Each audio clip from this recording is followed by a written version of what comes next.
அனைவருக்கும் வணக்கம் நண்பர்களே.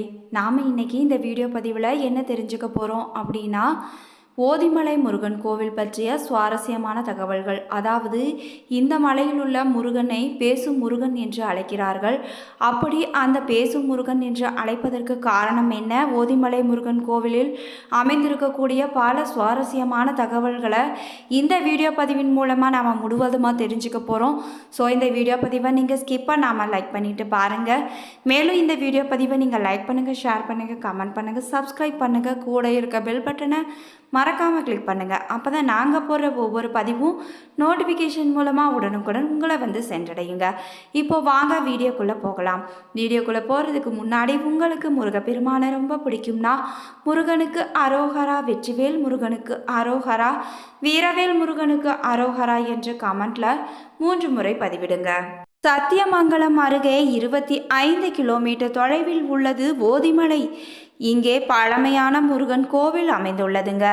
ஓதிமலையில் உலகிலேயே வேறு எங்கும் இல்லாத வகையில் 5 முகங்களும் 8 கரங்களும் கொண்ட ஸ்ரீ முருகப்பெருமான் அருள் பாலிக்கிறாருங்க. 6 படை உள்பட முருகப்பெருமான் வீற்றிருக்கும் மலைகளிலேயே இதுதான் மிகவும் உயர்ந்ததுங்க. கோவில் 1800 செங்குத்தான படிகளை கொண்டது. மலையேற சற்று சிரமமாகத்தான் இருக்கும். கைப்பிடி இல்லை, வெயில் நேரத்தில் ஏறுவது கடினமாக இருக்குங்க. புஞ்சை புளியம்பட்டியில் இருந்து சிறுமுகை மேட்டுப்பாளையம் செல்லும் வழி அல்லது பவானி சாகரில் இருந்து சிறுமுகை செல்லும் வழியில் இரும்பறையை அடுத்து இந்த மலை உள்ளதுங்க. இது மிக பழமையான பாடல் பெற்ற முருகன் கோவிலாக விளங்குதுங்க. ஆமிமலையில் சிவனுக்கு பிரணவத்தின் பொருளை உணர்த்திய முருகன் இந்த ஓதிமலை தளத்தில் வேதம் ஆகமங்களை உபதேசித்தாருங்க. இவ்வாறு சிவனுக்கு வேதம் ஓதி உபதேசம் செய்த மலை என்பதால் இந்த தளம் ஓதிமலை என்றும், சுவாமிக்கு ஓதிமலை முருகன் என்ற பெயரும் ஏற்பட்டதுங்க. இந்த ஓதிமலையானது 70 டிகிரி கோணத்தில் செங்குத்தாக அமைந்துள்ளதுங்க. இந்த கோவில் பற்றிய தல வரலாறு பற்றி தொடர்ந்து இந்த பதிவின் மூலமாக நம்ம தெரிஞ்சுக்கலாங்க. கைலாய மலை அன்று கோலாகலமாக இருந்தது. தேவர்கள், ரிஷிகள் மற்றும் முனிவர்கள் அனைவரும் அம்மையையும் அப்பனையும் தரிசித்தபடி இருந்தாங்க. அப்போது விநாயக பெருமானும் முருகப்பெருமானும் அங்கே இருந்தாங்க. பிரம்மதேவன் இறைவனை தரிசிக்க அங்கு வந்தாருங்க. நந்தி தேவர் விநாயகர் என்று துவங்கி அவையில் வணங்கத்தக்க அனைவரையும் வணங்கி இருக்கையில் அமர்ந்தாருங்க. முருகப்பெருமானை மட்டும் கண்டு கொள்ளவில்லைங்க. ஈசனின் புதல்வனான என்னை கண்டு காணாமல் கர்வத்துடன் இருக்கிறாரே, கையிலையில் கால் பதிப்பவருக்கு இந்த கர்வம் இருக்கக்கூடாது என்று தீர்மானித்தார் முருகப்பெருமான். பிரம்மனின் ஆணவத்தை தகத்தெறியவும் முடிவு செய்தாருங்க. உடனே பிரம்மனை அருகே அழைத்து அவரிடம் தாங்கள் யார் என்றார் முருகன். என்னை தெரியாதா? நீ பாலகன் ஆயிற்றே, உனக்கு தெரியாதுதான். நான் தான் பிரம்மதேவன், படைக்கும் கடவுள், சர்வலோகங்களிலும் உள்ள ஜீவன்களை படைத்து வருபவன் நானே என்று செருக்குடன் தெரிவித்தான். அப்படியா, சரி. இந்த உலக ஜீவன்களின் படைப்புக்கு ஆதாரமாக இருப்பது எது சொல்லுங்கள் என்று பிரம்மனிடம் வினவினார் முருகன். இதென்ன கேள்வி? படைப்பு தொழிலின் ஆதாரம் பிரணவம்தான் என்றான் கம்பீரமாக. முருகன் விடவில்லை. பிரணவம் என்பதன் பொருள் என்ன? ஓம் எனும் அச்சரம்தான் பிரணவம் விளக்கும் பொருள் என்று சொன்னார் பிரம்மதேவன். தாங்கள் சொல்வது சரிதான், ஆனால் ஓம் எனும் அச்சரத்தின் பொருளை புரியும்படியாக விளக்குங்களேன் என்றார். பிரம்மன் தடுமாறினான். பதில் தெரியாமல் தலை குனிந்தான். தந்தைக்கே வேதத்தின் பொருளை உரைத்த அந்த சுவாமிநாத கடவுள் வெகுண்டான். பிரம்மனை தண்டிக்கவும் தீர்மானித்தான்.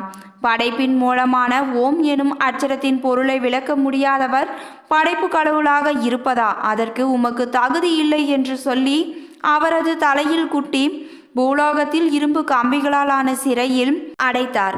இன்றும் அந்த ஊரின் பெயர் இரும்பறை, இரும்பாலான அறை எனும் பொருள் கொண்டதுங்க. ஓதிமலையில் இருந்து சுமார் 3 கிலோமீட்டர் தொலைவில் இருக்குதுங்க. சிறையில் அடைத்த பின்பு அது மட்டுமா, அடுத்து படைப்பு தொழிலையும் தானே ஏற்றார் முருகப்பெருமான். அப்போது அவர் தங்கியிருந்த இடமே ஓதிமலை. பிரம்மதேவன் சிறை வைக்கப்பட்டிருப்பதை அறிந்த சிவனார் அங்கே தோன்றி முருகப்பெருமானிடம் நைசாக பேசி பிரம்மனை விடுவித்தாருங்க. பின்னர் இரும்பறையிலேயே எழுந்தருளினார். இங்கு உள்ள இறைவனின் திருநாமம் கைலாசநாதர் சுயம்புலிங்கம். பிரம்மதேவன் சிறைப்பட்ட அதே இடத்தில் இந்த ஆலயம் அமைந்துள்ளது குறிப்பிடத்தக்கதுங்க. ஓதிமலையில் இருந்தபடியே ஓங்காரத்தின் பொருள், வேதத்தின் விளக்கங்கள் ஆகியவற்றை தந்தைக்கு எடுத்துரைத்தாராம் முருகப்பெருமான். இதனால்தான் ஓதிய மலை என்னும் பொருளில் ஓதிமலை ஆனதாக சொல்றாங்க. சுவாமி மலையில் சொன்ன விளக்கத்திற்கு கூடுதலான விளக்கங்களையும் சந்தேகங்களையும் இங்கு தீர்த்து வைக்கிறாருங்க. இவர் சொல்வது ஒரு ஆசிரியர் மாணவனுக்கு பாடம் சொல்வது போல் இருந்ததால் ஓதினார் என்றும், அவர் ஓதிய இடம் ஓதி மலை என்றும் பெயர் பெற்றதுங்க. பிறகு இங்கு போகர் பழனிக்கு வழி தெரியாமல் முருகனுக்காக சிலை வடித்து தவம் புரிந்ததாகவும் சொல்லப்படுதுங்க. போகரின் குகையையும் இங்கு காணலாங்க. இங்கு இருக்கும் முருகனுக்கு 5 தலைகள் 8 கரங்கள். பிரம்மாவை போலவே 5 தலைகள் கொண்டு படைப்பை செய்ததனால் இங்கு 5 தலைகளுடன் காட்சியளிக்கிறார் ஆறுமுக பெருமான். நம்பிக்கைகளுக்கு அப்பால் இது ஒரு மிகச்சிறந்த இயற்கை எழில் கொஞ்சம் மலைங்க. 6 தலையும் 12 திருக்கரமும் கொண்டு ஆதியில் விளங்கிய ஓதிமலை முருகப்பெருமான் இன்று 5 திருமுகத்துடன் 8 திருக்கரங்கள் கொண்டு காட்சி தருவதற்கு போகரே காரணம். எப்படி என்று சொல்கிறீர்களா?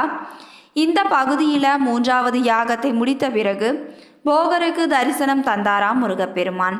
இதையடுத்து பழனியம்பதிக்கு சென்று அங்கே நவபாசான முருகப்பெருமானது சிலையை வடிக்க எண்ணினார் போகர். ஆனால் ஓதிமலையில் இருந்து பழனிக்கு செல்லும் வழி தெரியாமல் தவித்த போகர் ஓதிமலை முருகனிடமே இதை தெரிவித்தாருங்க. உடனே தன் திருமுகத்தில் இருந்து ஒன்றையும் 4 திருக்கரங்களும் கொண்டு வடிவம் எடுத்து போகருக்கு உதவுவதற்காக மலையில் இருந்து இறங்கினாராம்.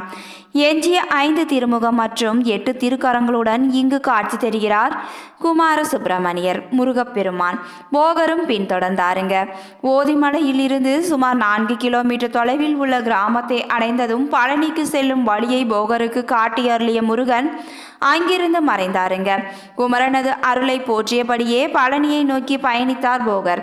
ஓதிமலையில் இருந்து இறங்கி வந்து போகருக்கு பழனி செல்லும் வழியை காட்டிய அதே இடத்தில் அதே கோலத்தில் கோயில் கொண்டார் முருகப்பெருமான். அந்த இடம் குமாரபாளையம் என்று வழங்கப்படுதுங்க. ஏக முகத்துடனும் 4 திருக்கரங்களுடனும் குமாரபாளையத்தில் அருள் பாலித்து வருகிறாருங்க.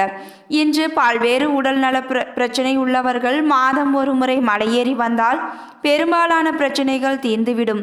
எப்படி என்று பார்த்தால் இந்த மலையின் படிக்கட்டுகள் பாதி வரை ஓரளவு எளிதில் ஏறும் வகையிலும் மீதி படிக்கட்டுகள் சற்று செங்குத்தாகவும் இருக்குங்க. மாதம் ஒரு முறை அதிகாலையில் இந்த மலையை ஏறி இறங்கும் போது தூய காற்றை சுவாசித்து மூச்சுக்குழல் விரிவடைந்து நல்ல இரத்த ஓட்டமும் உடல் வியர்த்து வேண்டாத கொழுப்புகள் கரைந்து உடலுக்கு ஒரு மிகச்சிறந்த பயிற்சியை கொடுக்குங்க. அடிக்கடி மலையேறி இறங்குபவர்கள் உடலின் கொழுப்பு, இதய துடிப்பு மற்றும் இரத்த ஓட்டத்தையும் சீராக வைத்து கொள்ள முடியுங்க. உடல் எடையை குறைக்க விரும்புபவர்கள் தாராளமாக மாதம் ஒரு முறை மலையேறி இறங்கலாங்க. சஷ்டி நாட்களில் அதிகாலை கோவில் திறந்து பூஜையும் நடைபெறுங்க. ஆதலால் சஷ்டி நாட்களை தேர்வு செய்து கொள்ளலாம். இளையவர்கள், இன்னும் திறன் மிகுந்தவர்கள், கொஞ்சம் எடையை தூக்கி ஏற முடியும் என நினைப்பவர்கள் கோவில் திருப்பணிக்காக மணல் மற்றும் சிமெண்ட் சிறு மூட்டைகளாக எடுத்து செல்லும் அளவில் கட்டி அடிவாரத்தில் வைத்திருக்கிறார்கள்.